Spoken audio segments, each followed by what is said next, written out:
The most powerful currency in the world is being quietly replaced, and Washington just realized it too late. China just launched a financial weapon the United States can't sanction and can't block. China isn't threatening the dollar with missiles, it's killing it with code.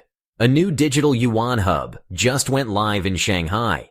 6 foreign banks signed on, and American exporters are already settling trade outside the dollar. Meanwhile, Trump's demanding rate cuts. The Fed's frozen in stagflation, and $1.2 trillion in interest is about to blow a hole through the U.S. economy. This isn't a warning, it's the opening shot of a financial world war. And Washington's $2 trillion deficit, it's about to meet a world that no longer wants to fund it.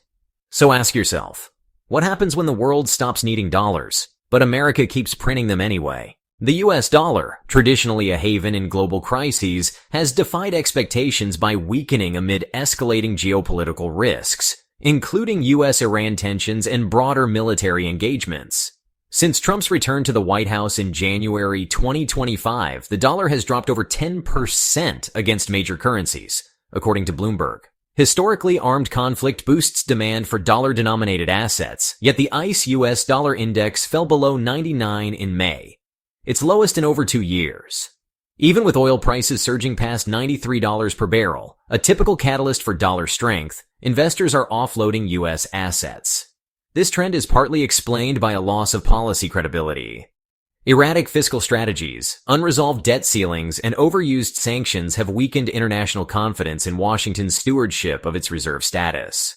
The dollar's failure to respond to war is no anomaly. It may be the first visible crack in a much deeper financial realignment.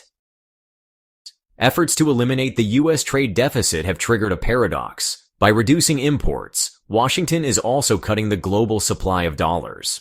As reported by Reuters, the U.S. current account deficit narrowed to $208.4 billion in the first quarter of 2025, down from $245.6 billion a year earlier.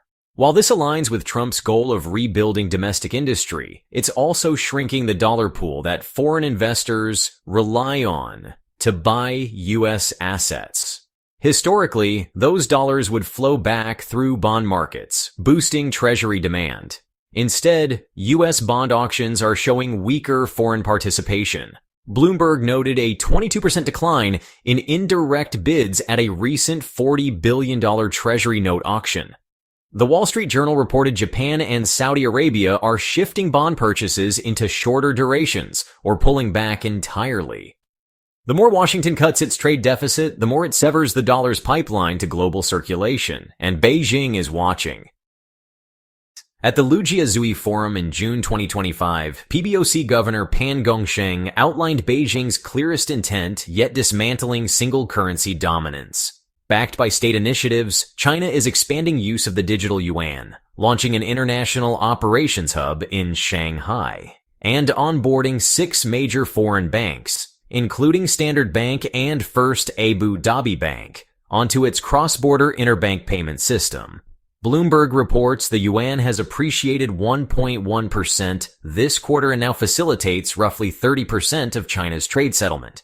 In the same forum, Wang Xin of the PBOC emphasized the need for a system where multiple currencies compete, limiting any one nation's power to weaponize money.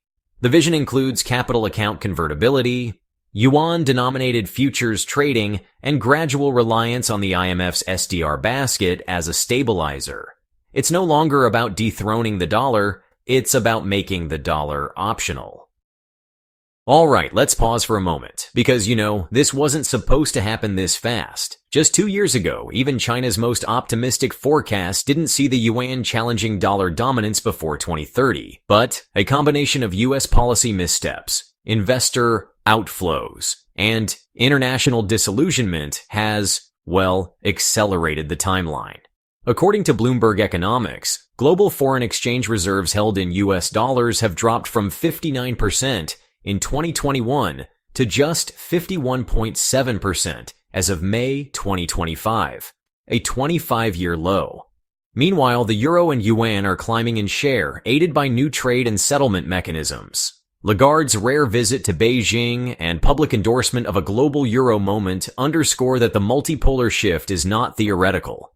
It's coordinated. Even US-based multinational exporters are hedging their contracts in dual currency denominations, citing currency volatility. What was once a gradual diversification is rapidly becoming a real-time migration.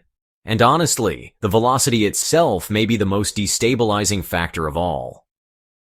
The Federal Reserve's June 2025 economic projections revealed a textbook stagflation scenario.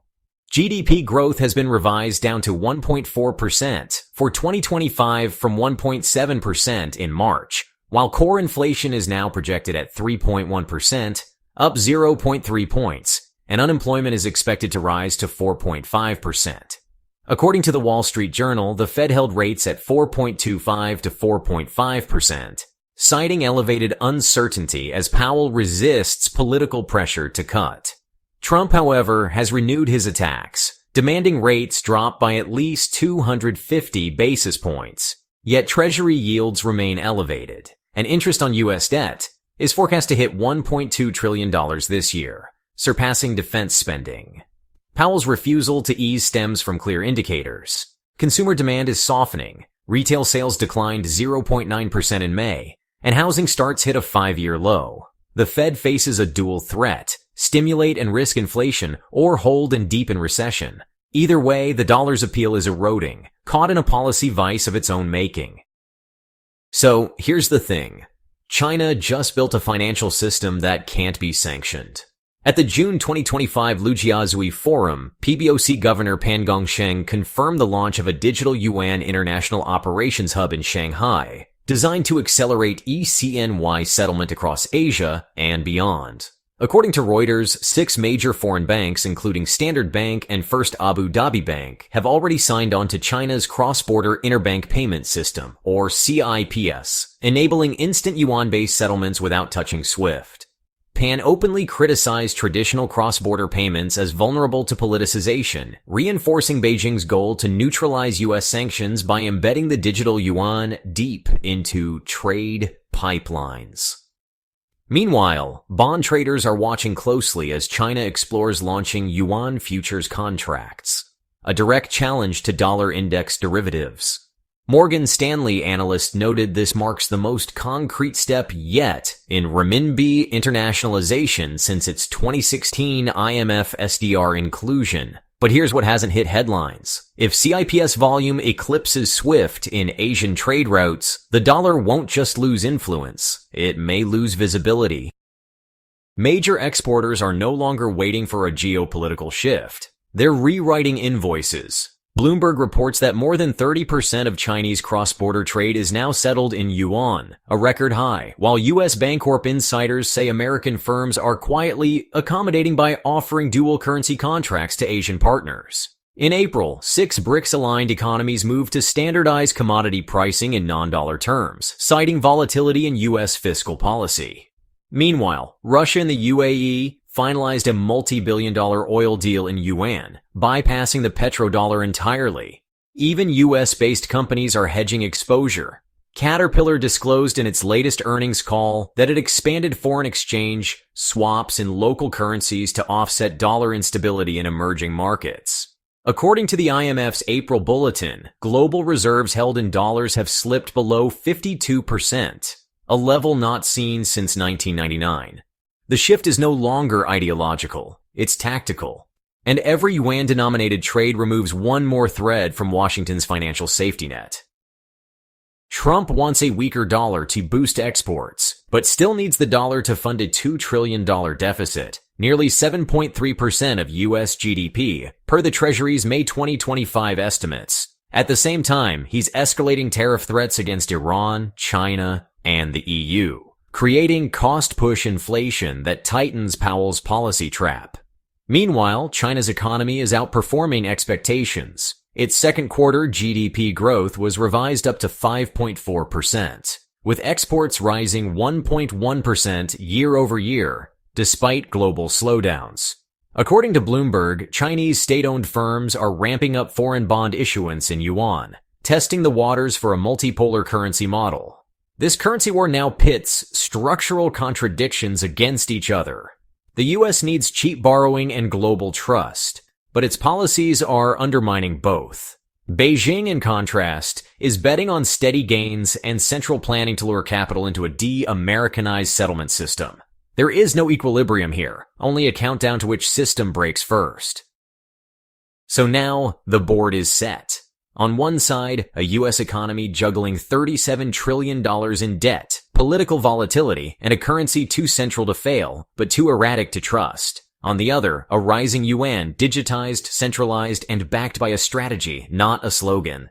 The question is no longer if the global currency order will change. It's who gets left behind when it does. Because what happens next won't just affect sovereign balance sheets. It'll decide whether your next mortgage, your job, your retirement, and your nation's leverage are still priced in dollars, or something else entirely. So before you click away, ask yourself this. If you had to choose today, which system would you bet your savings on? Drop your answer below. Because the next move is already in play. We're glad you're enjoying this video. Please like and subscribe. Check out another video that is now on your screen.